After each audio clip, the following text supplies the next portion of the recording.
For the longest time, I believed my greatest asset was my back door. It was always there, polished, ready, a silent, elegant promise that I did not have to see anything through to the end if it became too difficult, too messy, too real. It had different names, this back door. Sometimes it was called a practical alternative, other times a sensible compromise. Often it was just a quiet whisper in my mind, "You can always just stop." I thought this made me smart. Strategic, I thought it was a form of self-care to always have a cushion for the fall I was sure was coming. But I began to notice something. I noticed that my efforts had a ceiling, a glass ceiling of my own making.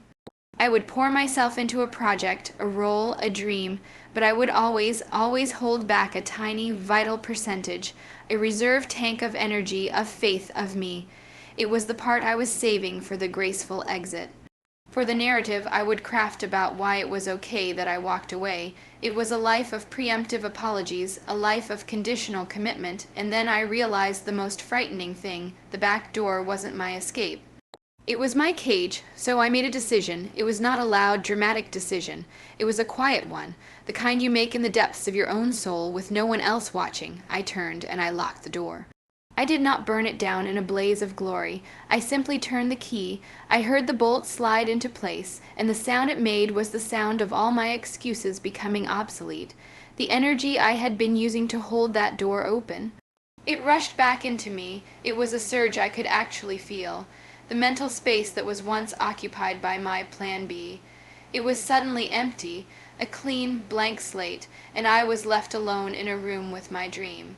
No distractions, no safety nets, no one to blame, just it and me. There was no more "I'll try." There was only "I must." And a strange thing happened. The fear, which I thought would consume me, instead became a fuel. The uncertainty became a blank canvas, not a terrifying void. Every obstacle was no longer a reason to turn around, but a puzzle I was now obligated to solve. I stopped giving myself an out, and in doing so, I finally found my way in. We often speak of our escape plans with a sense of pride, as if crafting a perfectly reasoned exit strategy is the hallmark of a sophisticated mind. We call it pragmatism. We call it having a safety net. But this perspective fundamentally misunderstands the psychological dynamics at play. The back door, for all its promised utility, is not a tool of liberation. It is, in fact, the central architecture of our own confinement. It functions as a cage, not because it physically restrains us, but because it mentally and emotionally limits the scope of our own ambition and the depth of our own commitment. When you know a comfortable retreat is not only possible but meticulously planned, you unconsciously impose a ceiling on your efforts. You enter the arena with a pre-negotiated surrender treaty already signed in your mind. This treaty states, in clear but unspoken terms, that your engagement is conditional. You will fight, but only until a predetermined threshold of discomfort is crossed. You will strive, but not to the point of utter exhaustion or total vulnerability. This conditional commitment creates an invisible boundary that you will never cross, because to cross it would be to venture into territory where the pre-written narrative of your retreat no longer applies. The cage, therefore, is not made of the bars of struggle or challenge. It is constructed from the polished, reassuring bars of the sensible alternative. It is the gilded prison of a potential you will never realize because you have given yourself official permission to avoid the very conditions, the struggle, the desperation, the utter lack of alternatives, that are required to unlock it. You remain safe, contained, and manageable, both to yourself and to the world. The dream that requires your absolute everything remains safely on the other side of the bars, not because it is unattainable, but because you have chosen the comfort of the cage over the terrifying, dope-in space of your own untested potential. The most insidious cages are not the ones we are thrown into, but the ones we build for ourselves, room by room, with the blueprints of our own reasonable excuses. We become the jailer and the inmate, and we polish the bars so diligently that we eventually mistake them for the structure of our own security, never realizing they are what prevent us from ever being truly, powerfully free. The most significant cost of maintaining an escape route is not measured in time or money, but in the subtle, persistent leakage of your own vital energy. This is not the dramatic, all-in commitment of a single moment, but rather a quiet, constant withholding, a conscious or subconscious decision to keep a part of yourself in reserve.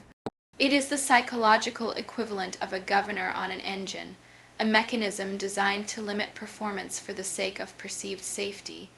You may be pouring yourself into a project, a relationship, a creative endeavor, but there is always a tiny, vital percentage that remains untouched, held back like a sacred trust.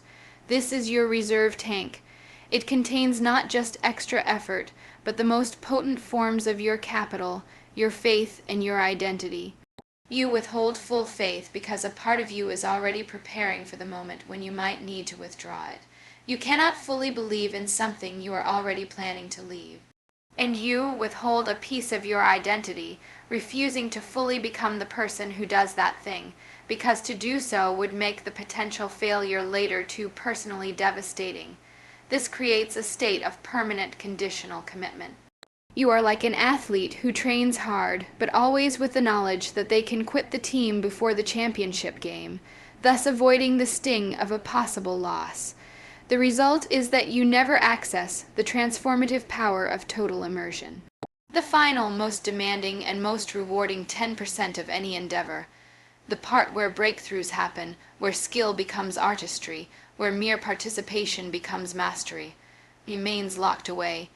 This reserved energy is the difference between a strong effort and a legendary one. It is the fuel for the final push up the mountain, the clarity to solve the last, most complex problem, the resilience to get up one more time than anyone thought possible. By keeping it in reserve for a retreat that may never happen, you are not saving yourself from future pain. You are actively robbing your present endeavor of its ultimate potential. You are ensuring that your outcome will be good, perhaps even very good, but it will never be truly, authentically, and wholly great, because greatness demands every single part of you, with nothing held back for the walk back down. The most profound transformations in a human life are often not announced with fanfare. They do not arrive with the crash of cymbals or a public declaration. Instead, they take root in the silent, unlit spaces of the self, in a moment of profound and private resolve. This is the nature of the decision to lock the door behind you. It is not an act of fiery destruction, of burning a bridge for all to see. That kind of spectacle can itself become a performance, a new form of narrative. The true shift is quieter, more intimate. It is the simple, irrevocable turn of a key. It is a choice made in the theater of your own soul, with no audience to applaud or condemn. There is no need for a dramatic speech, because the only one who needs to hear the message is you. This internal commitment is far more powerful than any external gesture, because it is pure. It is stripped of the need for validation or the armor of bravado. It is simply the moment you stand before the exit you have always relied upon and decide, with a clarity that is both terrifying and peaceful, that it will no longer be used. The bolt slides home with a sound that is felt, not heard. It is the sound of a contract with your former self being terminated. This quiet internal click is more resonant than any shouted vow, because it is a promise you make to yourself, for yourself, with the full knowledge that you are the only one who will hold you accountable. It is the ultimate act of self-possession. You are not proving your courage to the world. You are establishing your integrity with the one person whose opinion ultimately matters. This private ceremony is the birthplace of true agency. The energy that might have been spent on announcing your journey is now funneled entirely into the first step of the walk itself. The decision becomes a settled fact, a part of your new reality, before the outside world even has a chance to notice that the landscape of your life has been permanently altered. It is in this silence, after the lock has been turned, that you hear the most important voice for the first time, the voice of your own unwavering resolve, no longer competing with the echo of your own potential retreat. The moment you consciously choose to lock that door, a fundamental law of psychological physics takes effect, Energy is neither created nor destroyed, but it can be transformed. The mental and emotional resources you were once expending on your escape route do not simply vanish into the ether. They are, in that very instant, liberated. For years, perhaps for your entire life, a significant portion of your cognitive bandwidth has been silently allocated to managing your retreat. This was the energy used to polish your Plan B, to keep it shiny and credible.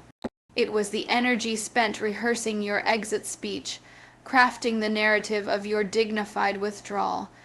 It was the emotional capital invested in maintaining that safe harbor, that comfortable identity you could slip back into if the new one became too demanding.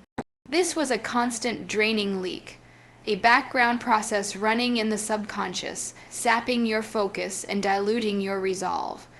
When you remove the possibility of retreat, this background process is terminated. The program is shut down, and all that power, the processing speed, the RAM, the emotional processing power, is suddenly returned to your core system. It feels like a surge because it is one. It is a massive, immediate redirection of your entire being's capacity. This reclaimed energy is the fuel. It is the raw material for perseverance you never knew you had. Your mind, no longer permitted to waste cycles on plotting an escape, is forced to turn its full computational power toward the singular problem of forward progress. The question is no longer, how do I get out of this, but how do I get through this? This shift in questioning is everything. It transforms you from a passive occupant of your circumstances into an active engineer of your path. The obstacles that once seemed like valid reasons to turn back are now simply design problems to be solved. The uncertainty that once fueled your anxiety now becomes a blank canvas for your creativity. This concentrated force, born from the closure of your exits, is what allows you to see handholds where you once saw only a sheer wall. It is the energy that lets you take one more step when your body insists it cannot. You have not become a different person.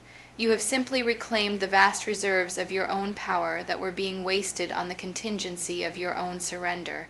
The final and most profound shift occurs in the very language of your being. For so long, the operating phrase was "I'll try." It sounds like a commitment, but it is in fact a masterpiece of ambiguity. "I'll try" is a phrase that carries its own built-in forgiveness. It anticipates potential failure and preemptively absolves the speaker. It is a semantic safety net, allowing you to stand on the edge of the high dive without ever truly committing to the jump. You can claim the effort without owning the outcome, but when you lock the door on your escape, this phrase becomes linguistically obsolete. It no longer fits the reality you have created for yourself. The words "I'll try" evaporate in the heat of your new resolve, and in their place emerges a different, far more powerful declaration: "I must." This is not a statement of desire or hope. It is a statement of pure, unavoidable necessity. It carries no hint of conditionality. There is no "or else" because the "or else" has been eliminated. This shift from the tentative to the absolute changes everything about your engagement with the world. An obstacle is no longer a reason to reconsider your path. It is simply a puzzle that you must solve. A setback is no longer a signal to retreat. It is intelligence you must learn from. The energy you once spent on debating whether to continue is now spent entirely on figuring out how to continue. This is the discovery of your own capability. It is not that you were incapable before. It is that you never had to be truly capable. You always had the option to fold. Now you must find a way, and in that imperative you uncover depths of resilience, creativity, and strength that trying could never have accessed. The person who tries to climb a mountain can turn back when the weather changes or their muscles ache. The person who must climb the mountain will find a way to weather the storm and soothe their muscles, because the concept of turning back has been surgically removed from their reality. This is the ultimate liberation, the freedom that comes not from having choices, but from having made the one choice that renders all others irrelevant. You are no longer navigating a maze with multiple exits. You are walking a path with a single destination, and that clarity of purpose unleashes a force within you that is both terrifying and magnificent.